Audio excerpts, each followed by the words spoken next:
Assalamualaikum warahmatullahi wabarakatuh. Alhamdulillahirabbil alamin. Hamdan katsiran thayyiban mubarakan fih kama yuhibbuhu wa yardah.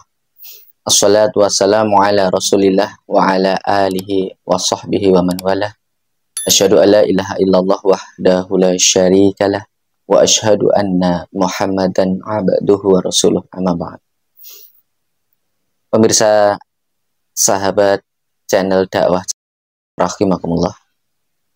Alhamdulillah, puji syukur kita panjatkan ke hadirat Allah Azza wa Jalla yang telah mencurah limpahkan kepada kita berbagai kenikmatan.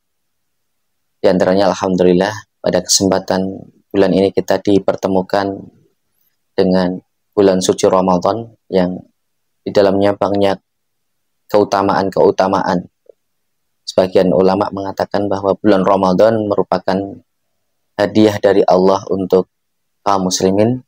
Semoga kita mampu memanfaatkan bulan Ramadan ini dengan sebaik-baiknya, dan semoga kita mendapatkan predikat dan takwa, beruntung, bahagia dunia dan akhirat. Amin Allahumma amin. Kemudian sahabat sekalian, tidak lupa sholawat serta salam semoga tercurah kepada junjungan kita, uswatun hasanah kita, Nabiullah Muhammad Sallallahu Alaihi Wasallam. Kemudian keluarga beliau, para sahabat, para tabiin, dan orang-orang yang mengikuti jalan beliau hingga akhir zaman. Pemirsa channel dakwah yang berbahagia, Allah Ta'ala berfirman dalam surat Ad-Duha ayat yang ke-4. A'udzubillahi minasyaitonirrajim. Walal akhiratu khairul laka minal ula. Dan sungguh hari kemudian itu lebih baik dari yang permulaan. Para mufasir ketika menafsirkan ayat ini, maksud dari ayat ini adalah sungguh hari akhirat itu lebih baik dari kehidupan dunia. Allah Ta'ala juga mengabarkan bahwa kehidupan dunia itu hanyalah fana, ya. Kullu man 'alaiha fan. Juga selain fana, juga sebagai kenikmatan di dalamnya itu menipu. Kenikmatan-kenikmatan itu hanyalah menipu. Wa mal hayatud dunya illa mata'ul ghurur, ya, kata Allah. Dan sungguh tidaklah kehidupan dunia, ya, itu seperti kenikmatan yang menipu, kecuali kenikmatan yang menipu, seperti itu. Maka semoga kita menjadi hamba-hamba Allah yang cerdas sehingga tidak menjadikan kehidupan dunia ini menjadi orientasi utama, ya. Bukan mengejar kebahagiaan semata-mata hanya dunia semata, tapi juga kebahagiaan dunia dan akhirat, ya. Sebagaimana doa kita, Rabbana atina fid dunya hasanah wa fil akhirati hasanah wa qina adzabannar. Karena memang dunia dan segala isinya ini fana, artinya kemudian nanti akan lenyap, akan hilang. Dan juga kenikmatan-kenikmatan itu juga menipu, seperti itu. Tidak ada kemudian di dunia itu orang yang benar-benar sukses. Tidak ada yang kemudian benar-benar gagah. Tidak ada orang itu yang benar-benar bahagia, dan tidak ada yang benar-benar susah. Semua hanyalah sementara, fana, seperti itu. Maka ya, dunia itu kita jadikan sebagai jembatan saja untuk menuju kebahagiaan yang hakiki, yakni di akhirat. Nah, jemaah sekalian yang berbahagia, maka di momen bulan Ramadan ini juga sebagai media, ya, menggembleng diri kita. Allah mendidik kita dalam mau terusah Ramadan ini agar supaya mengurangi kecintaan kita terhadap dunia, ya. Mengikis hubud dunya, ya. Karena boleh jadi di bulan-bulan sebelumnya kita terlalu sibuk dengan dunia sehingga kemudian kita mengecampingkan akhirat, seperti itu. Nah, bagaimana kemudian Allah melatih kita untuk mengutamakan akhirat dibanding dunia di bulan Ramadan ini. Seperti halnya jenis-jenis kenikmatan dunia yang kita tinggalkan untuk mencari kenikmatan akhirat.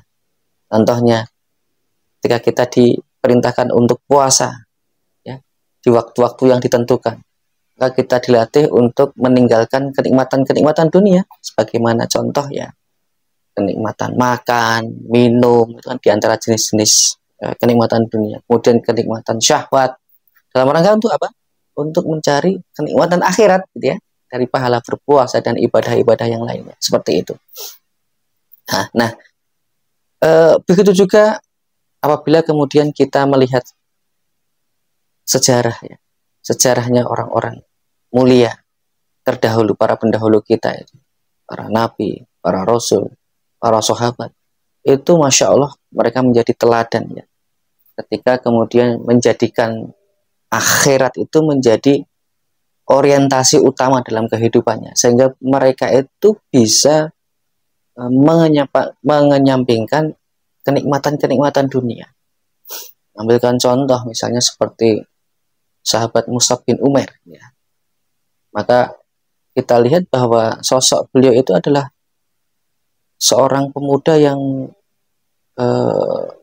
dunia itu dia di dalam genggamannya, itu ya, artinya dari kaya raya segalanya dimiliki, tapi kemudian ia rela untuk menjadi pembela Islam, meninggalkan kenikmatan dunia yang sementara untuk apa? Mencari ridha Allah Subhanahu wa taala. Begitu juga dengan tokoh-tokoh yang lain. Mana kemudian sahabat muhajirin rela meninggalkan apa? Harta benda, atau mungkin masih ada keluarganya yang masih kafir, ditinggalkan untuk berhijrah ke Madinah, ya, untuk mencari keridhaan Allah Subhanahu wa taala. Seperti itu.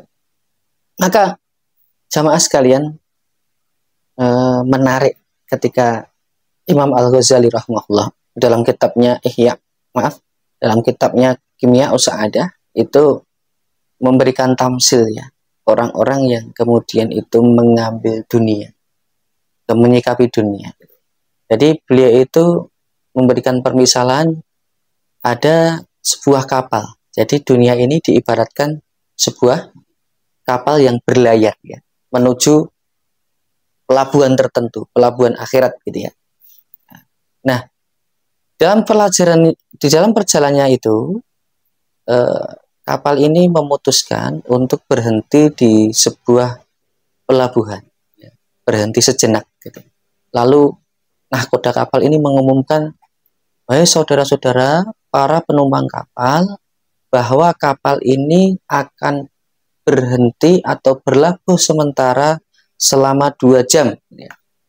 Maka setelah kemudian selama 2 jam, kalian semua diharapkan segera masuk kembali ke kapal, karena kapal akan segera diberangkatkan menuju tujuan pelabuhan utamanya." Gitu ya. Nah, maka kemudian seluruh penumpang kapal ini keluar, gitu ya. Ada yang kemudian menikmati pemandangan, membeli pernik-pernik di sekitar pelabuhan seperti itu. Jadi Imam Al-Ghazali ini mengibaratkan 3 kelompok orang yang menyikapi penumpang kapal tadi, atau 3 kelompok orang yang menyikapi dunia. Yang pertama, orang yang kemudian taat patuh kepada nahkoda kapal, dia itu keluar dari kapal selama 2 jam, lalu setelah kemudian tiba waktunya masuk ke kapal, dia segera masuk ke dalam kapal. Maka mereka itu masuk ke dalam kapal termasuk kelompok yang lebih awal, sehingga dia mendapatkan kenyamanan tertentu dan sebagainya. Gitu ya. Lalu kelompok yang kedua adalah orang yang kemudian itu dia berada di pelabuhan atau juga pantai, dia merasa asik nih dengan pelabuhan dan pantainya, dengan keindahan alam dan lain sebagainya itu, sehingga kemudian selain menikmati keindahan pantai dan alam, itu juga mengambil banyak dari pelabuhan itu, membeli pernik-pernik macam-macam, sehingga ketika kemudian dia masuk ke kapal itu dia kerepotan sendiri, gitu ya, merasa terberatkan di dalam kapal dalam perjalanannya menuju itu tadi pelabuhan Sardinia itu karena membawa barang banyak gitu ya. Mungkin teman-teman pernah safar ya. Kalau safar kemudian bawaannya itu banyak itu kan ya cukup merepotkan ya. Apalagi kemudian tempatnya sempit atau terbatas gitu ya kendaraannya seperti itu. Nah, itu merepotkan itu. Ya. Nah, akhirnya menyusahkan dirinya sendiri. Kemudian kelompok yang ketiga, dia itu tidak mengindahkan, tidak mematuhi perintah dari nahkoda kapal.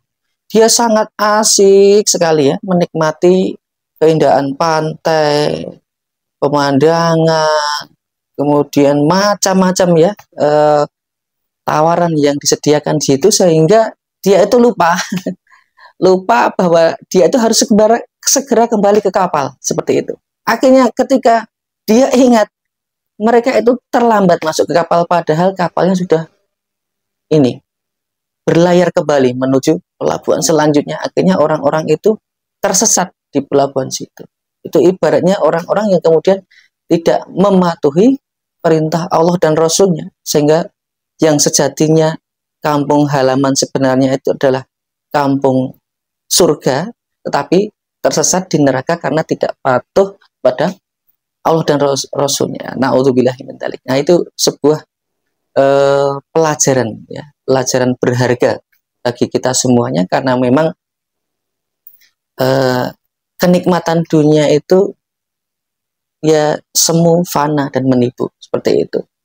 Dan sebagaimana juga di dalam kitab Miftah dari Sa'adah gitu ya, karya Imam Ibnul Qayyim itu menarik. Jadi beliau mengatakan bahwa hikmah ya, di antara hikmah Nabi Adam alaihissalam sebagai bapak dari para manusia dan juga Siti Hawa sebagai ibu para manusia itu diturunkan ke dunia itu memang bukan untuk bersenang-senang ya, tapi apa? Untuk apa? Untuk menghadapi ujian, untuk berletih-letih menghadapi berbagai macam masalah, cobaan, termasuk juga ujian untuk menghadapi musuh-musuh mereka seperti itu. Nah, maka menarik ketika kemudian Imam Ibnul Qayyim itu juga mengatakan hikmah yang lainnya bahwa ketika manusia itu diturunkan ke dunia itu agar supaya nanti ketika kembali ke akhirat itu dia merasakan lebih dari kenikmatan yang diberikan oleh Allah SWT dengan surganya gitu ya. Karena memang kata Imam Ibnul Qayyim itu bahwa kebaikan sesuatu itu akan lebih terasa dengan adanya kebalikannya gitu ya. Maksudnya begini. Maksudnya gini. Kita itu akan merasa lebih nikmatnya sehat itu setelah mengalami masa sakit. Tapi kalau orang itu sehat terus ya biasanya biasa saja, bisa lalai kemudian mensyukuri nikmat sehat itu. Tapi kemudian kalau ada kalanya Allah memberikan ujian sakit seperti itu, maka kita akan ternyata nikmat sehat itu luar biasa besar ya dari sisi Allah Subhanahu wa taala seperti itu. Itu juga misalnya teman-teman kalau itu sukanya makan sate gitu ya. Setiap hari makan sate terus gitu ya. Maka makan sate itu suatu yang biasa. Berbeda ketika kemudian teman-teman itu senang makan sate, tetapi makan sate itu kadangkala aja ya, misalnya setengah tahun sekali atau setahun sekali gitu. Maka makan sate itu akan terasa nikmat gitu ya. Contoh lain mungkin orang yang tidak pernah tidur di hotel bintang 5 itu maka dia akan merasa lebih menikmati tidur di hotel bintang 5, excited gitu ya, bahagia sekali gitu, dibanding orang yang tiap malam tidur di hotel bintang 5 seperti itu. Nah, maka di antara hikmah, meskipun ini juga dijelaskan oleh Ibnu Qayyim, maka Allah yang lebih mengetahui seperti itu. Itu adalah ketika manusia diturunkan ke dunia mengalami keletihan dalam ibadah, dalam dakwah, dan lain sebagainya, agar nanti ketika kemudian kembali ke surga itu bisa lebih merasakan nikmatnya surga dari Allah Subhanahu wa taala. Nah, maka jamaah sekalian ya dimuliakan Allah Subhanahu wa taala.